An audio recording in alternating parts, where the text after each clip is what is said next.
tu ne vas rien placer.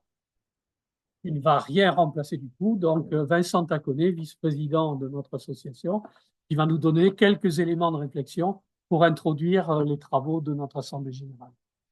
À toi, Vincent. Eh bien, comment?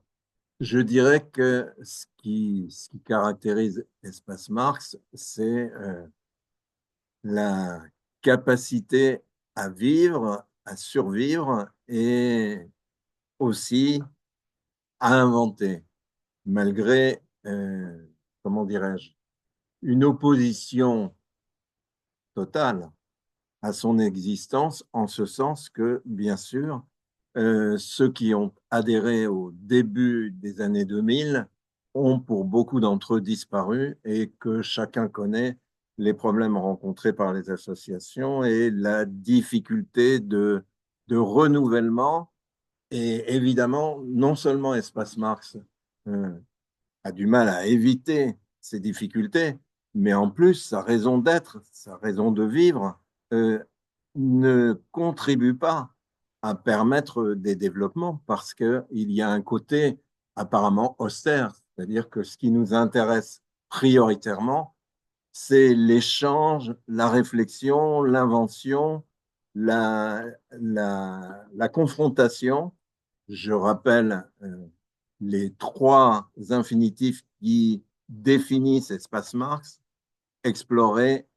confronter, innover. Et figurez-vous que ces trois euh, objectifs impossibles, eh bien, nous parvenons à les atteindre, au moins fragmentairement, dans la mesure où ce qui nous caractérise, ce qui caractérise l'Espace Marx, à mon avis, c'est sa capacité à durer, d'une part, et sa capacité, malgré les obstacles que j'ai évoqués, sa capacité à se renouveler. Un des exemples les plus flagrants, bien sûr, c'est celui de la menace terrible que représentait la Covid, dans la mesure où, bien sûr, les rencontres se sont trouvées brutalement bloquées,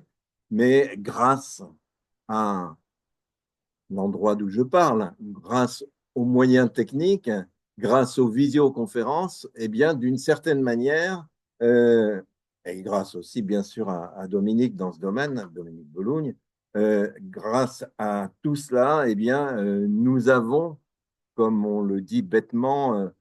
rebondi, nous avons inventé d'autres manières de nous retrouver, nous avons inventé d'autres contacts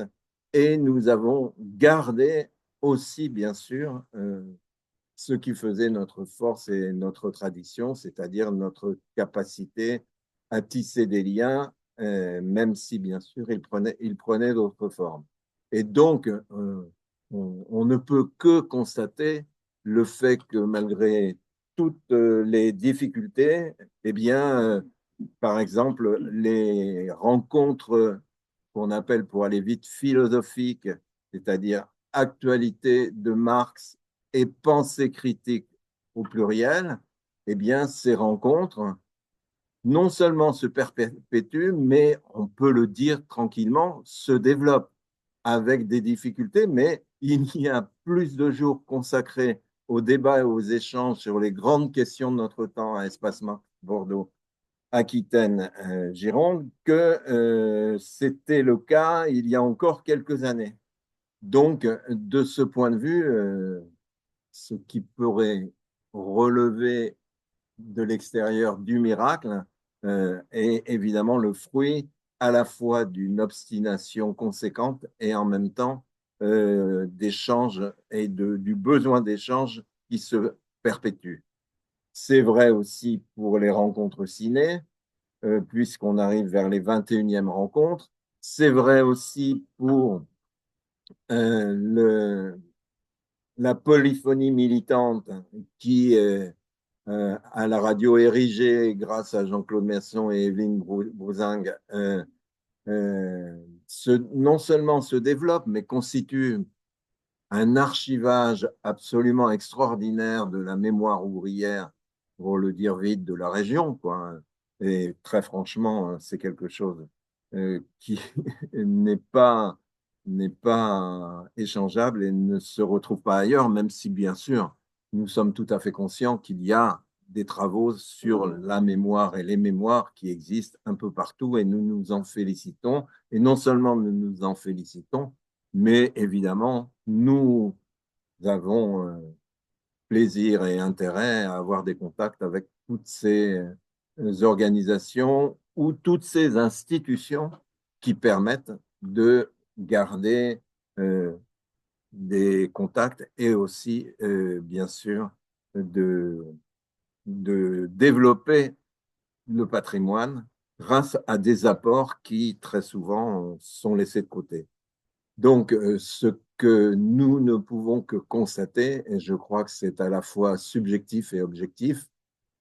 c'est que Espace Marx se porte bien, et c'est quelque chose qui est tout à fait étonnant, mais qui confirme euh, sa raison d'être, sa raison d'exister,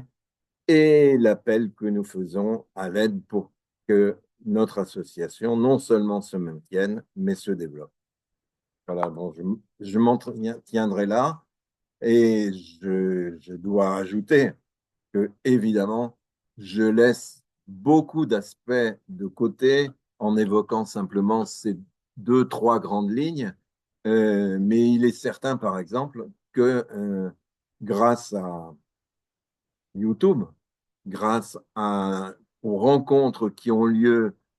de façon beaucoup plus nombreuse qu'il y a ne serait-ce que 10 ans, eh bien, nous avons tout au long de l'année euh, multiplié les contacts et les échanges. Voilà. J'en reste là.